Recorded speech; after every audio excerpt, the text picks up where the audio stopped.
Ashamaar kafuuni akkam jirtanii kabajamtoota fi jaalatamtoota chaayinaa laayyaantu asallaa jiru jalatti argamtan nagaan koo bakka jirtantti sinaa qaqqabu siniin jechuun jaaladha. Bakka jiraattan baga eeggamtanii yoo na eegdanii egaa kan nagaa qabaan nagaan isin ana bira yeroo isin biras akka jiru abdiin qaba siniin jecha. Yeroo darbe maggaarrajaan hojjedhe gubbaarratti kaajoolleen baay'een komii dhiyeessitanii jirtanii komii jaalalaatiinis maal inni naaf hin gallee. Seerannuu ibsu diddenaan jettanii har'a kaa bifa si mul'atuun bifa bareedaa ta'een maggaarrajaa ana jedhe maggaarrajaa oduma manaayyuu hin seenin siimboo mana isaati mana keetii kennuu danda'u qabadhee kara keessan dhufeetoo jira. Egaa kaa warroonni keessattuyyuu gaafii keessan gaafatattan deebii quubsaa argattu jedheen abdii qaba. Viidiyoo kana sabskraayibii godhaa warroonni sabskraayibiin goone waggaa jiraattan ta'e egaa kaa barumsa saba kun ni fayyada keessattuyyuu ijoollee keenya biyyoota adda addaa keessa jiran gaafiin keenya gaafiin gurguddaa sammuu keenya keessa ni jira nan beekattiin jiraadhee arge waan ta'eef jechuudha waan jiruuf akkasii galuutti qabadhee kara keessan dhufee tura yeroo darbe kaa viidiyoo waraabirratti tokko maaliif adda nuun baasinaan jettanii jirtanii maggaarrajaan abbaan daabilii jira abbaan akkanumatti tokkoon jira akkuma kan mana isaaniitti hidhamuu fi kan tokkoyyuu keessan yabbuudha lammata gaafatti dabalte keessan homtuyyuu maabiraatiin jedhamuyyuu ni mul'atu akkasuma immoo habbis yeroo ho'aa fi yeroo qorraa kan jedhamu biyyoota arabaa keessatti argitan kan warroonni mana madaamii hojjettan ni beektu. Baay'inaan kan yeroo qorraatti fi yeroo agalutu faayyuu ni jira akkasumatti biyya keenyallee baay'isawwee naannoo atitti waan akkasii maggaarrajaan ni koraani bu'aa jechuudha. Yeroo isii tana manaaf yeroo qorraa immoo akka qorri hin seenneef waan akkasii ni fayyadamu. Akkuma argaa jirtan kan maggaarrajaawwan homaa mudoo tokko hin qaban jechuudha. Maggaarrajaa baay'ee babbareedaa ta'e kanuma mana madaamii keessatti argitan kanaadha.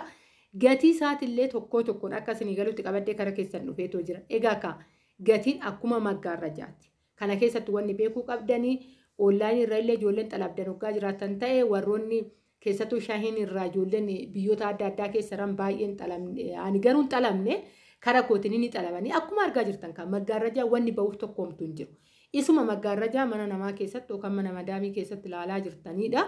Maggaarrajaawwan kun bifa feetan halluu feetan kan fannifamee jiru kana keessa soggaa barbaaddan kan fannifamee hin jirre keessa soggaa barbaaddan akka bareedina isaatiin fi kwaalitii isaatiin gatiin isaatillee baay'ee baay'eessa ta'edha jechuudha. Egaa kaa viidiyoo kana akkasin sheer gootanii namoota bira hin geenye biraanillee geessan abdiin qaba. Sababbiin isaa yeroo baay'ee keessaniin ergan viidiyoo kana hojjechuu qabee ijoolleen baay'een keessan na gaafachaa jiran baay'eetu jira. Har'aa tanaayyuu jechuudha fidanii dhufuudha. Ijoolleen galaakaati ni jirti. Kanarratti gaafii na gaafatan baay'eetu jira jechuudha.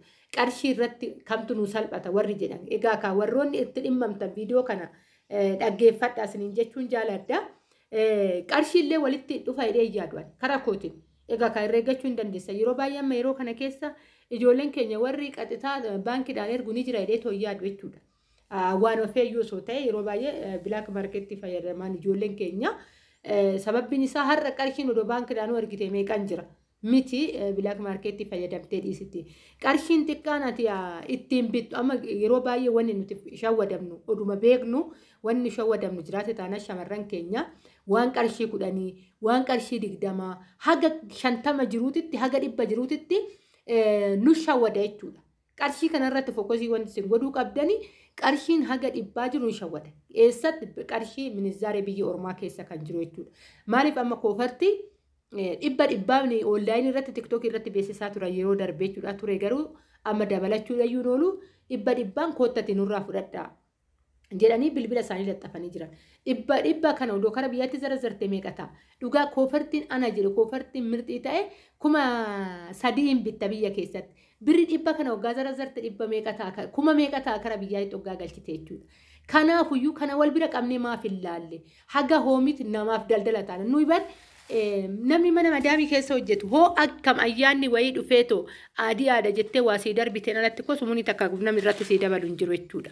Yoo mana gaarii ta'edha qibaatii fi saamunaanuu isaan irraa kan ta'u. Obboleewwan keenya danuu meeqatuyyuu wantoota fayyadan wanta dubartoota barbaachisan hunda mataa ofiitii guuttatee tokko fayyadamu meeqatu jira. Kataadhaan nuyi gizma hunda namaaf daldallaa bakkuma teenyutti ofiifillee bar dammaquu qabna.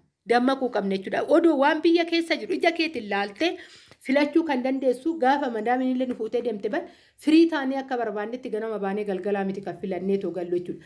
Sa'aatii wayii nuu kennite warri mee firiidha yeroo barbaanne deemnee bitannee gallu jedhu jira biyya arabaa keessa jiraatte. Sa'aa haga kanaati sa'a haga kanaa fixuu qabda siin jetteeti bara. Kanaayyuu hojii ishii dadhabaa oolte galgala irratti kan si fuutee too deemtu jechuudha.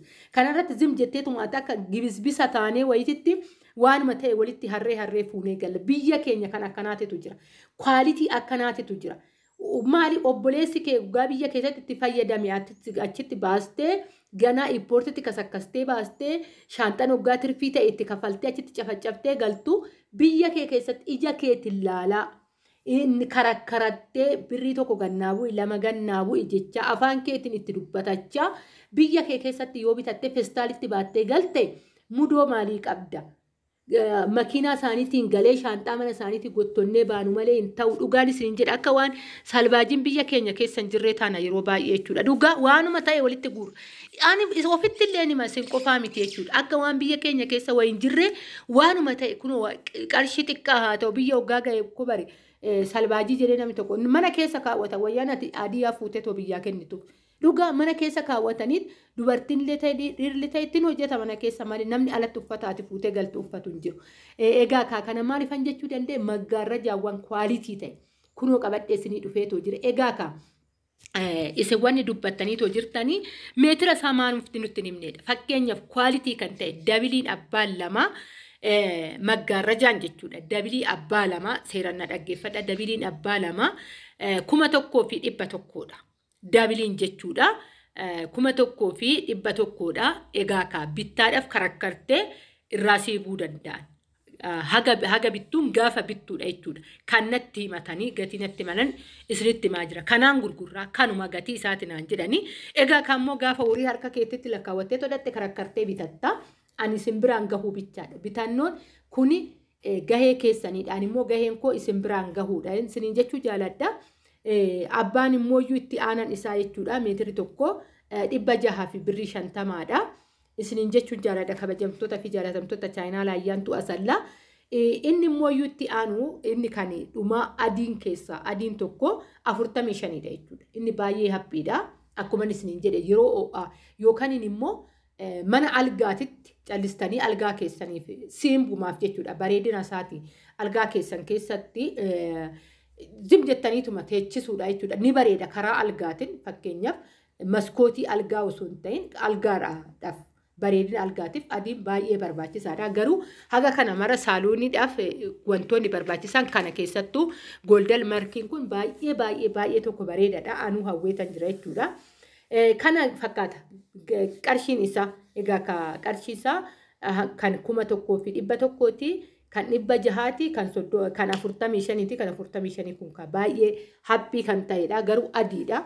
Akkasuma immoo awwaara biyya keenyaa wajjin hin deemu. Garuu isin hin ga'u waan barbaachisaa ta'e fan kara keessan qabadhee too dhufeen isin hin jedha. Warroonni yeroo baay'ee nuuf hin galle jettaniifan koomentii baay'een arge maggaarrajaa gubbaa irratti illee viidiyoowwan darbee hojii irratti nuuf hin galle maggaarrajaa maaf gatii isaa nuuf himuu diddee nuuf hin galle adda nuu baasuu diddee akkas jettanii gaafii natti dhiyeessitan waan ta'eefan addatti viidiyoo isaa qabadhee too dhufe. Egaa kana fakkaata maggaarrajaawwan biyya keessa jiranii isiniin jechuun jaaladha. Na gammachiisa osoo baattanii galuu baattanii osoo meeshaa ofitti baay'isuu baattanii namni maankaa fa'aa bitee galuutu iyyuu jira jechuudha biyya ormaa keessa. Egaa wanti as keessaa dhabamne homtuyyuu hin jiru. Biyya keessan keessatti bitachuu ni dandeessu. Shamarran keenya qarshii qusannaa jechuun daldala jechuun kanumarraa jalqabaa. Gaafa qusattee daldala jechuudha innuyyuu qarshuma qabdu qusachuu jechuun daldalaadha. Isiniin jechuufan isiniin gahe ammallee viidiyoon koo yeroo hundaayyuu wantoota barumsa ta'e wanta biyya keessa jiru meeshaadhaan wal qabatee uffataan wal qabatee wantoota haarawaa jiru hojii keessattuyyuu waa'ee hojiitis wantoota baay'ee qabadheen gara keessan dhufa. Egaa warroonni chaayinaala kana haga ammaa dirasii osoo sabiskiraayibii godhin hordofaa jirta sabiskiraayibii godhin hordofaan isiniin jechuu jaaladha. Wantoota babbareedaa ta'e wantoota isin fayyadu baay'een chaayinaala kanarratti ni darbu. Isiniin jechuun jaaladha baay'een isin jaaladha baay'een isin kabajaa bakka jirtanitti nageenyi waaqayyoo siif faana haa ta'u. Ammallee yaada waggaa qabaattan ta'e saanduqa koomentii jalatti naa barreessuu hin dagatina. Koomentii baay'een dubbisa baay'een jaaladha koomentii dubbisuuf hatta qeeqallee waggaa qabaattan ta'e. Homa sodaa tokko malee qeeqa qabdanillee naa barreessuu dandeessan isiniin jechuun jaaladha. Sababbiin isaa Komentiin kiyya banaadha. Haga viidiyoo biraatti walitti deebinutti bakka jirtanitti nagaa waaqayyoo isiniif haa ta'u. Baay'ee baay'ee.